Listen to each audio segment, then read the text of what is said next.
expediente hecho hace 3 años por investigadores y científicos dice que es altamente probable que en Lima se desencadene un terremoto de 8 o más grados que destruiría la ciudad.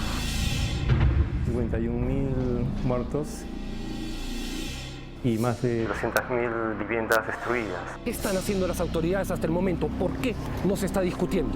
Usted tiene derecho a saberlo.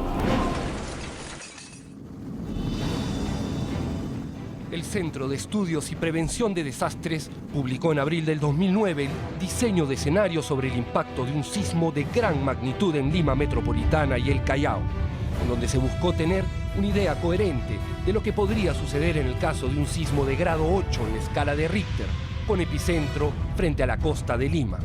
Los resultados fueron de terror.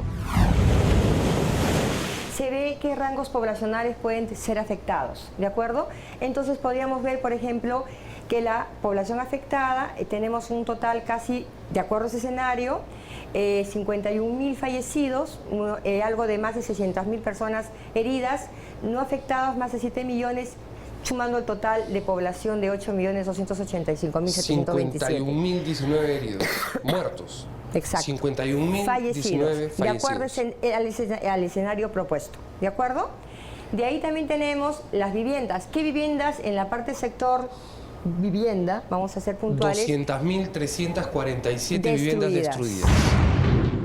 Pero vayamos por partes, para entender cómo nos afectaría un sismo de grado 8 o más. Según el informe, un primer ángulo que debemos abordar es el tipo de suelos en los que vivimos.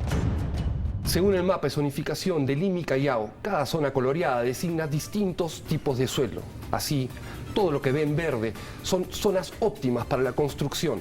La mayoría de distritos en Lima pertenece a este enclave que resistiría un sismo de gran magnitud.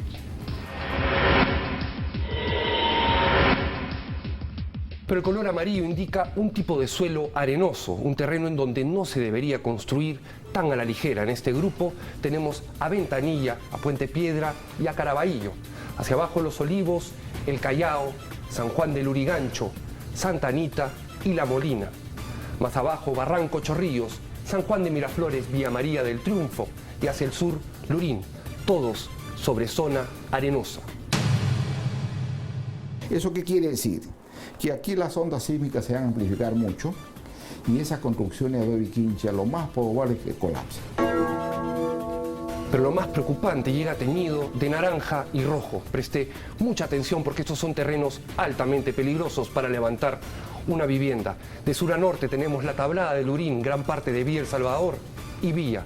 Los acantilados de la Costa Verde, hacia el este La Molina y hacia el oeste el Callao y Ventanilla. Todas las zonas rojas que vemos en el mapa son zonas donde el suelo no hay dos cosas. permitir construcciones. Bueno, yo fíjate, se trata de suelos peligrosos. Pero no solo se debe tomar en cuenta el tipo de suelo sobre el que levantamos nuestras viviendas, sino justamente el tipo de vivienda que construiremos. Estudios de suelo, arquitectos, ingenieros a cargo de la obra, así como los materiales que vamos a emplear y un diseño adecuado a una zona sísmica. Casualmente los edificios que en Chile fallaron eran porque tenían poca sección de muro y en especial en los extremos no había secciones de columna grande. Hecho que sí lo dice nuestra norma. Una norma que se infringió en Lima entre los años 97 y 2003, cuando el sector inmobiliario, para abaratar costos, levantó en toda Lima edificios muy altos, pero con paredes muy delgadas. Ese periodo, edificios que han sido construidos en ese periodo con paredes delgadas, ¿no? Son los que podríamos decir que nos preocupan, ¿no? Pues nadie sabe cómo se va a comportar. Estos edificios de pared delgada son muy buenos, hasta los 6 pisos. Tomando en cuenta estas variables, el PREDES diseñó un mapa que ha rastreado el grueso de las construcciones en Lima. Los datos encontrados se combinan con los del mapa de suelos. Y finalmente, este es el resultado. Aquí podemos leer el verdadero panorama de Lima frente a un sismo de gran magnitud. A simple vista, ahora el mapa acusa peligro. Predominan el amarillo, el naranja y El Rojo.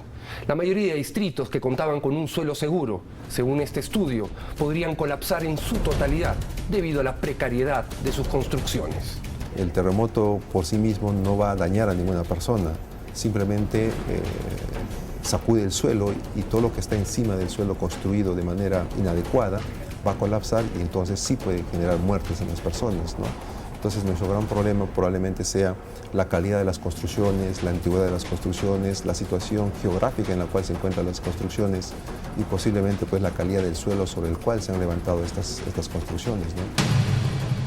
Y según el exhaustivo estudio, los distritos coloreados de rojo corresponden a aquellos cuyas casas se caerían frente a un sismo de 8 grados o más.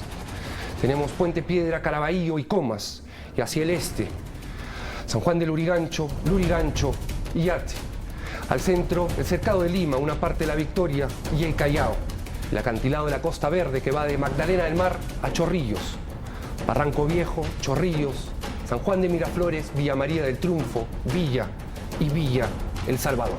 Yo creo que sí, es bastante vulnerable porque tenemos muchas viviendas que son muy antiguas, de adobe y de quincha, que tienen más de 50 años de antigüedad. Tenemos algunos distritos que se han construido sobre suelos inadecuados, suelos pantanosos, suelos arenosos.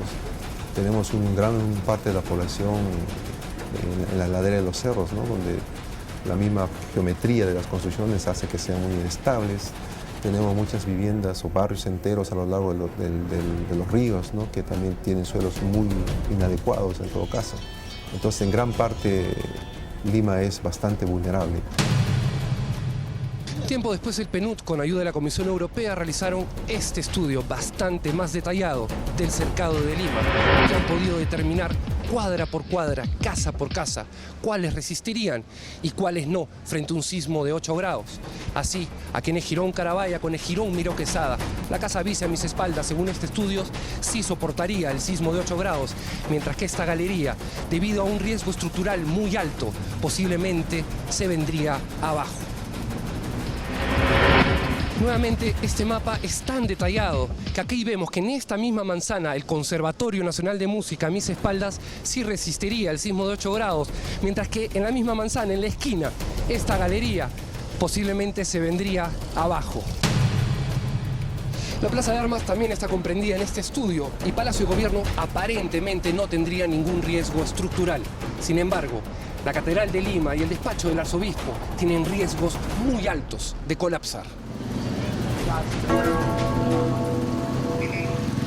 Si el llamado a los fieles convoca, pues hoy más que nunca deberíamos estar frente a estos estudios que se suman al ya existente hecho por la UNI en el 2005.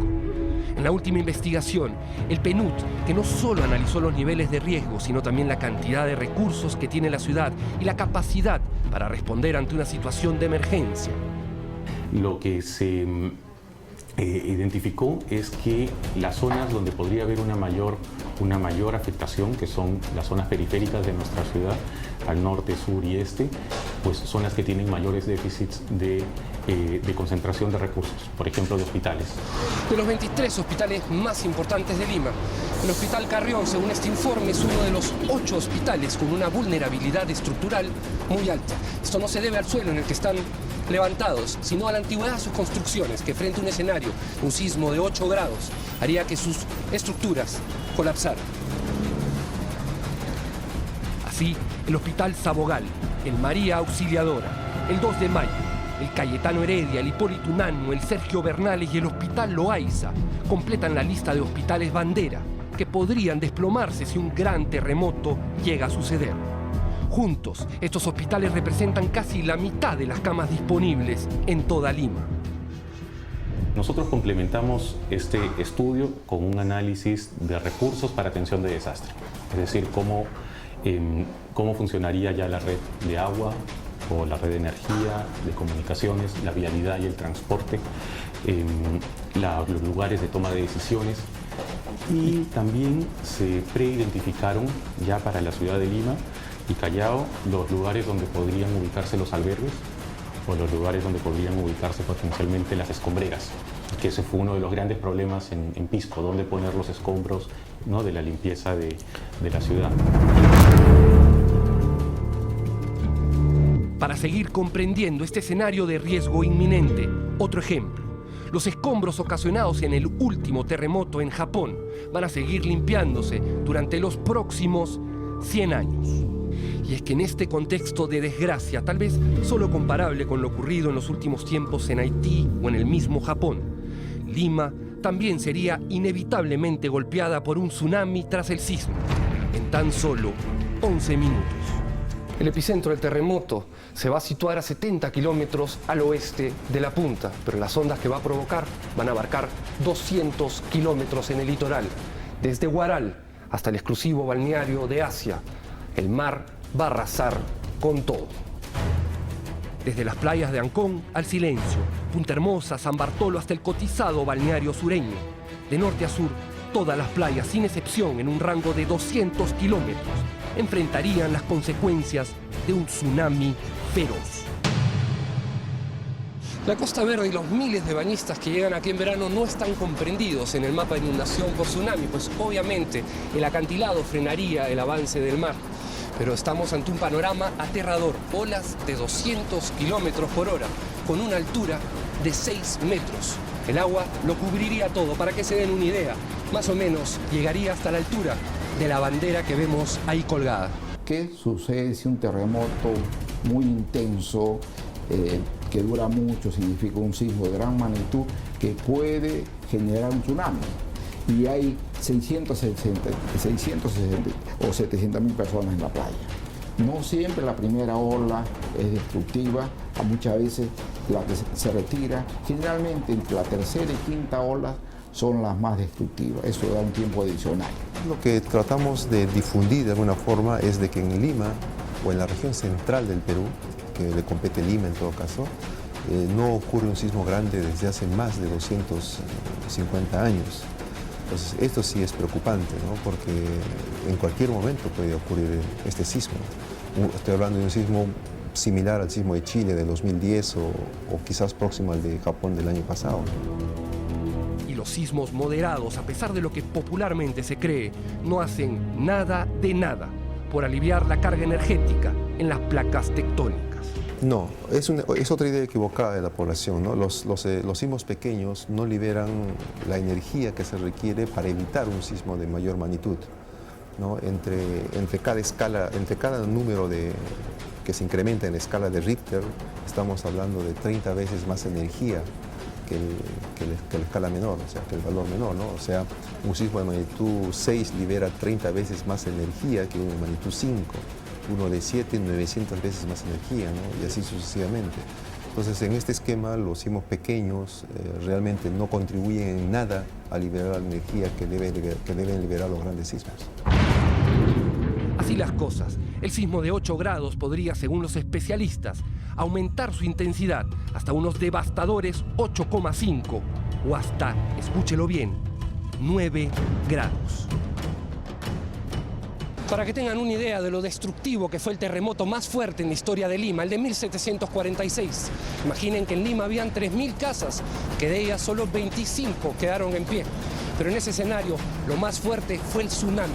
Las aguas avanzaron desde el mar hasta donde estamos parados. Avanzaron 5 kilómetros, una legua. Por eso el nombre de la iglesia que ven a mis espaldas, Carmen de la Legua. Pero frente al trabajo impecable de profesionales y comprometidos con este tema tan urgente, ¿qué está haciendo la población y qué hacen nuestras autoridades para cambiar este mapa de muerte anunciada?